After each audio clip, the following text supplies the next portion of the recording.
Hello Philippines! Welcome back! Hello mga anti-kadayers! Welcome back sa atong channel mga Zay. Ayan, si mama, oy. Alam nyo ba yung feelings na dalawa na kami dahil masakit yung mga bukog, mga kasukasuhan. Pero siya, maswar siya. Ngayong umaga, hindi ko na tagal ng doktor, uy. Luoy kaayo siya, Zay. Nagsige dyan siya kago. Ang ganun. So, hindi kasi ako pwedeng mag-ano-ano din sa kanya, no? Mag-agak-aga kay basing maano pa lang yan. Then, ikaw ang dahilan ng lahat, diba? So, kailangan antayin ko yung doktor. Kasi sila talaga yung mag-assess.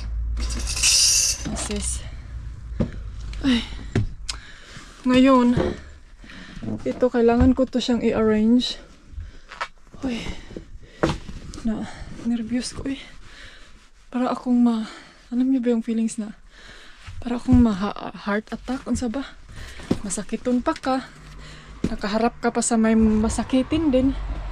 Uy, day, ani, ikaw na gyud.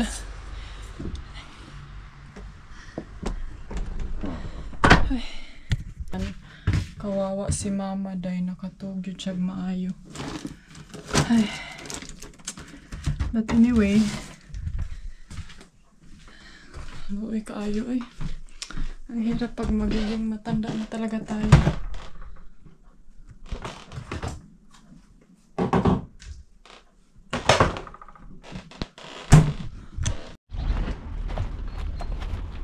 Kukuha ako ng mashed potato. At saka, tawag dito. At saka, sauce. So, I'm so thankful kasi si mama, nakatulog ragid siya, day. Buti na lang, nakapag-ano talaga siya, kapag relax. And then ngayon mag-impake kami para sa kining tawag dito car, mga gamit dadalhin sa Spain. Understood, say what's the remedy? We'd be like-minded if we could, but that's not the case.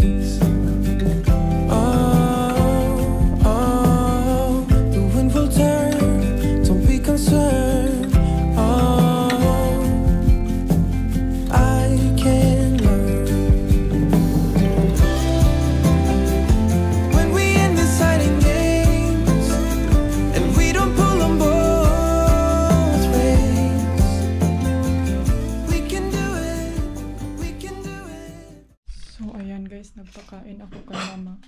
Tapos ito, magbigay ako ng medicine sa kanya. Kaloy ko taon. Yan, hindi niya naubos. We will do it. We will do it.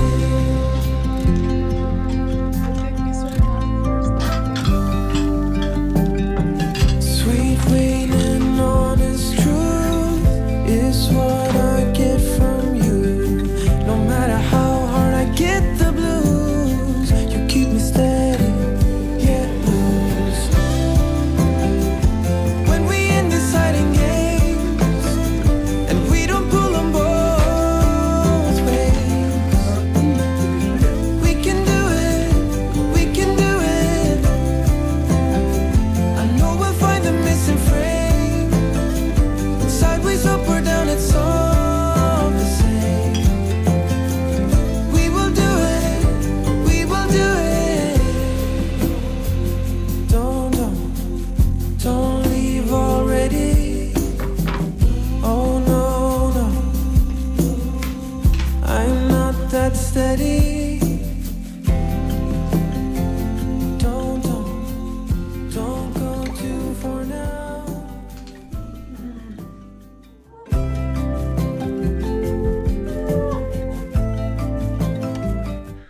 Tikadayers, good morning. Welcome back to the vlog. Ayan, nandito ako ngayon kina mama. Naglinis-linis ako dito ng konti. May update ako sa inyo. Ngayon, naglinis ako sa kanyang bed kasi ando na yung isa. Ayaw niyang mahiga doon sa bed ni mama na may kalat. Ay, siya niya. So,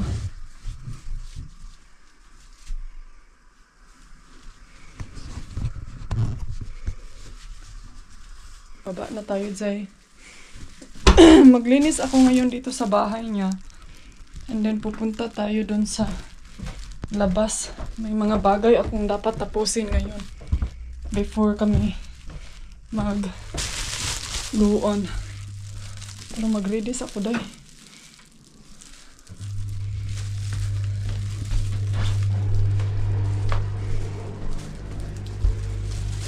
Guys, finally, tapos na ako dito mga Zay. Nag-vacuum, naglinis ako sa kusina ni mama. And then, nag-go to mga yung anti-kadayers, no? So, asa si Felix, nandun sa taas, magtiklop na lang ako ng aking mga nilabhan. Tapos, magtapon ako nitong basura nito. Dito, itapon natin yan.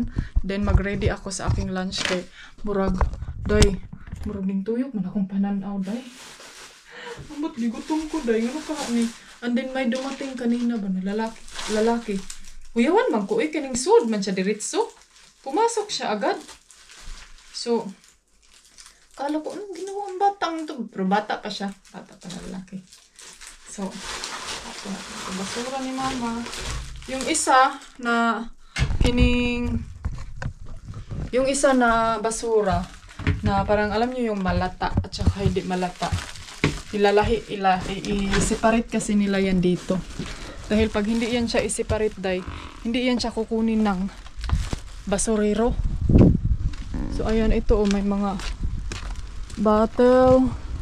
Yan, dalhin natin yan sa yan. Dalhin natin yan sa supermarket. At saka yung mga bottle na yan. Hala, bakit may basag dito, Day? Ala, nabasag man ni Day, uy.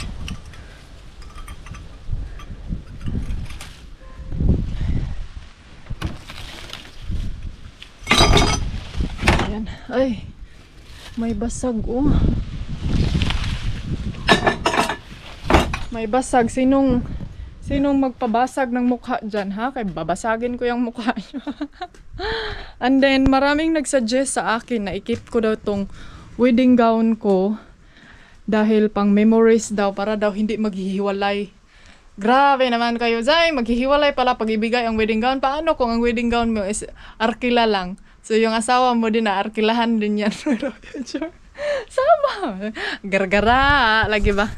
Kayo talaga, no? Marami talaga kayong mga superstitious believers. So, ilagay ko yung gown ko dun sa dun sa underground. At mag-ano na ko, Day, big, eh. Gigutom na ko, Day.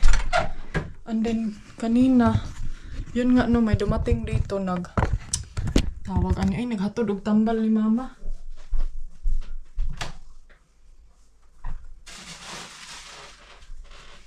Yung chan ko ba kay, ningon na, oh, brrrk, brrrk. Daguok na, Day. Daguok na kuntian, Day. So, mag-ready lang ako ngayon. Tapos, magkain tayo ng lunch. But may rice pa ba ako? Check natin dito. Parang may rice pa ako, Day. Ay, konti naman lang to, eh. Ano ba meron dito, Day? Ayaw ko mag-rice. Gusto ko mag-bread lang. And then coffee. Si Dodong, pagbalik doon, mag-ano tayo, ito, ilagay ko to siya sa itong oven, itong lever na leftover, para sabayan natin siyang kumain mamaya kasi sayang to, eh. And then anuhin na lang natin kanang padahanan na lang yung oven ba.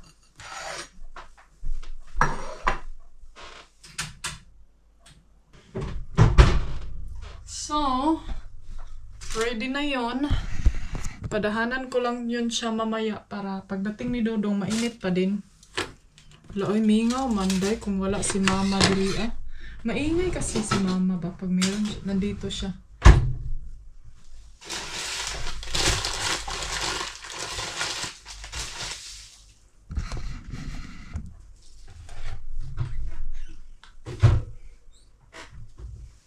Tapos itong bread na to, ito lang yung kakainin ko. Kasi ito yung pinaka fab ko na bread. Ano siya? Carrots bread. Hala, oy, dugay man si Dudu. Ay, wala pa man po nung may coffee time. So,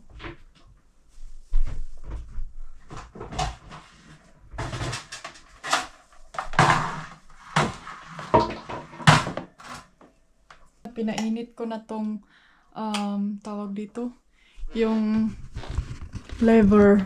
Yan, mainit-init na siya. Pero dahanan ko lang para pagdating ni Habi, mainit pa din siya. Anyway, may update pala ako kay mama.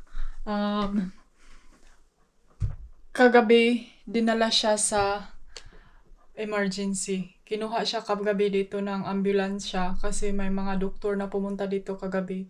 Hindi na niya kayang punta doon sa taas. Alam niyo, gusto kong umiyak pero gusto kong pigilan yung sarili ko kasi kagabi super na namin, kining emosyon na kayo kami ba. And then, alam niyo ba yung pag may tao na humihingi ng tulong, then yung titigan talaga yung mata niyo, then parang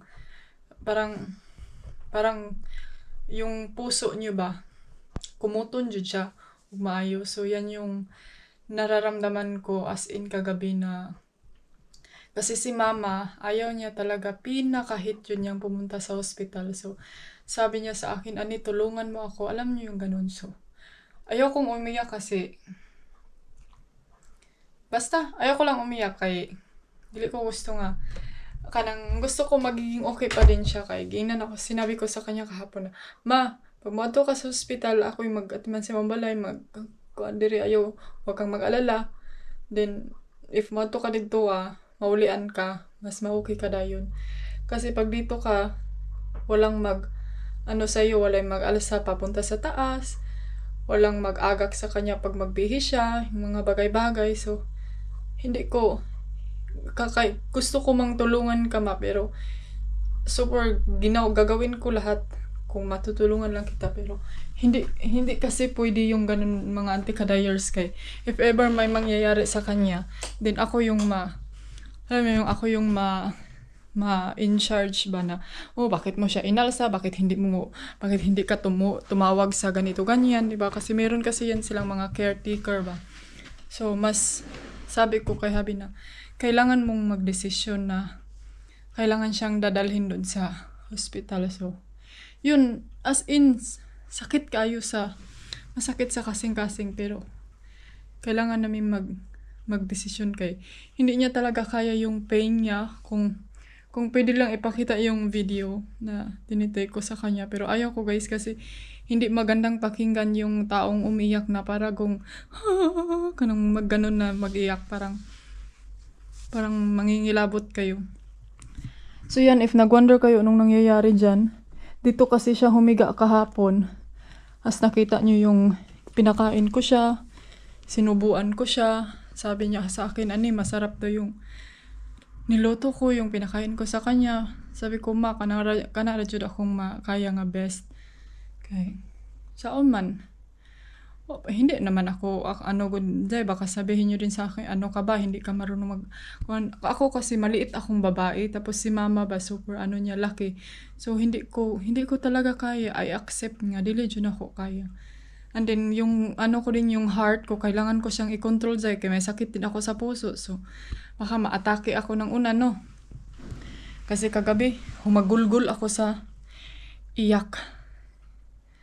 Kasi sabi ko kay Dodo nga, hindi ko kaya tingnan yung ganyang sitwasyon na meron kayong mga dito sa lugar nyo. Bakit hindi niya gustong pumunta doon sa lugar na kung saan may mag-aalaga sa kanya. sabi nila na desisyon kasi yan ni mama. So, ayaw niya dahil kasi parang hindi niya kayang i-give up yung place niya dito. Natatakot siya. Yung garden niya, hindi na niya makikita. So, yun yung sinabi ko sa kanya, yung binulong ko sa kanya, ma, wag kang mag-alala, alagaan ko yung anak mo. Si dito sa bahay, si Felix, para hindi siya hindi siya mag-worry good. Pero ma, kailangan mo talagang pumunta sa hospital kasi kung dito ka, walang gamot dito ma, hindi kanila mabibigyan ng gamot, ng pagkain. Kasi pag ganyan kasi yung situation guys, kailangan talaga yan may time to time na i-check sila. So, yun, kinuha siya dito ng ambulansya mga 9 o'clock. And then, dito ako natulog kahit wala na siya. Parang, alam niyo ba yung feelings na, kanang feelings ba na aalis kami tapos ganyan yung nangyayari. Sabi ko din sa kay Mr. na kailangan siyang pumunta ng hospital para if ever na madapatan siya ng gamot din makauwi pa siya before tayo makaalis. Alam niyo yung ganun. So, hindi na kasi yan siya pwedeng magbiyahe talaga mga auntie. Sasabihin niyo dadalhin namin siya sa Spain, ganito ganyan. Hindi pwede kasi kailangan ko din may follow up ako dun sa hospital. So, kailangan talaga may mga maiwan, masaktan, but update ko kayo kung ano nang nangyayari sa kanya. And hopefully na okay lang sa inyo yung mga ganitong update, no? At least nag-usap-usap din tayo, mga pinag-uusapan natin. But, so si Dodong, tinapos niya lang yung mga gawain niya. Tapos nandito ako sa bahay niya mag-antay sa kanya. And then siguro bukas, if hindi pa si mama makalabas, pupunta tayo dun. And then yung mga kapatid niya, yung iba kasi nasa vacation pa. So, yeah. Ay, maginhawas ako. Ay, salamat sa inyong lahat, no, sa suporta, sa mga support nyo kay mama, and then sa prayers and everything. And huwag ka nang umiyak, inday. Uy, kay, hindi nakakachismis sa amo, Azay. Hindi ka na makapagbalita. Huwag kang mag-iyak-iyak dyan. So, mga ante, ang aking baby Felix, andun pa din siya sa taas, natutulog siya. Siguro ba nag-aantayan siya ni mama? Ay, maganda maday ang okay maday ang weather. Akala ko malamig. I-check ko lang yung pelo. Gusto ko yung pelo, ano siya ba? Kining, anong tawag dito Gusto ko ilabas to siya, day, para maugag yun. Pero, ito kasi yung nabasa niya kagabi. So, diba, hindi siya parang hindi siya mauga dito, day. Ilabas na lang. Pero ang ako manggong kakuanan, basig mo ulan. Pag doon siya sa labas. Baka uulan ba?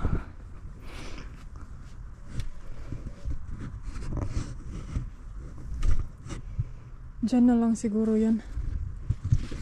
And then, sayang naman din, pag-iinit. Hindi mauga, diba? Dugay man si Dodong. Uy, matagal si Habi. Ano pa ba yung inaano niya doon? Itong kayak, iiwan namin to dito. Sa Denmark. Kasi hindi namin siya magamit. And then, medyo hassle siya. Pag lagi naming bibit-bitin. So, dyan lang yan siya. At saka itong bike, baka gusto nyong bumili. Bilhin nyo to, be. Lugay man si Dodong, Ay, nako.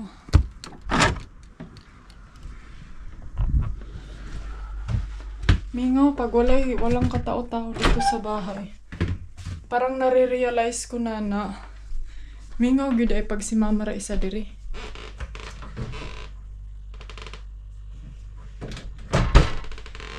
Mainit pa. Wala pa jud ang car, magtiklop na lang tayo dito, be. Ito siya. Dinadry ko siya dyan. So, aray. Alam nyo ba yung feelings na ngayon, parang nare-realize ko na dahil na ganito pala ka mingaw pag si mama lang isa. Mingaw, giday siya kaayo. Kaya pala malulungkot siya. Ay, naku. Pero, ewan ko eh. Sana okay lang siya doon, no? Pero, mas maganda kasi pag nandun siya kasi may mag-aalaga sa kanya, pagkain sa kanya, pagkain niya. So, diba? Mas ano doon.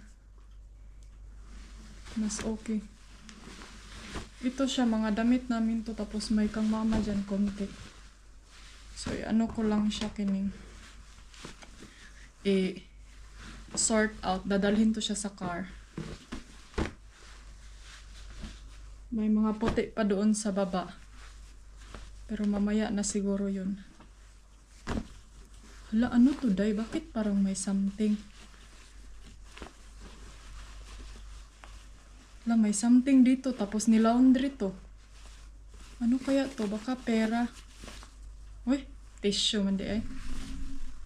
Patay, kung kwarta na siya, Zay. Gilaundry ng kwarta.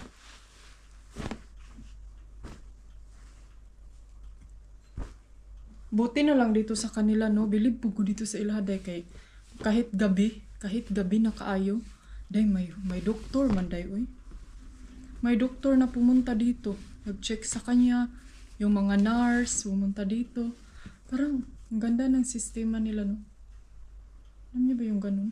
Doon sa atin yan sa Pinas na. Wajay doktor.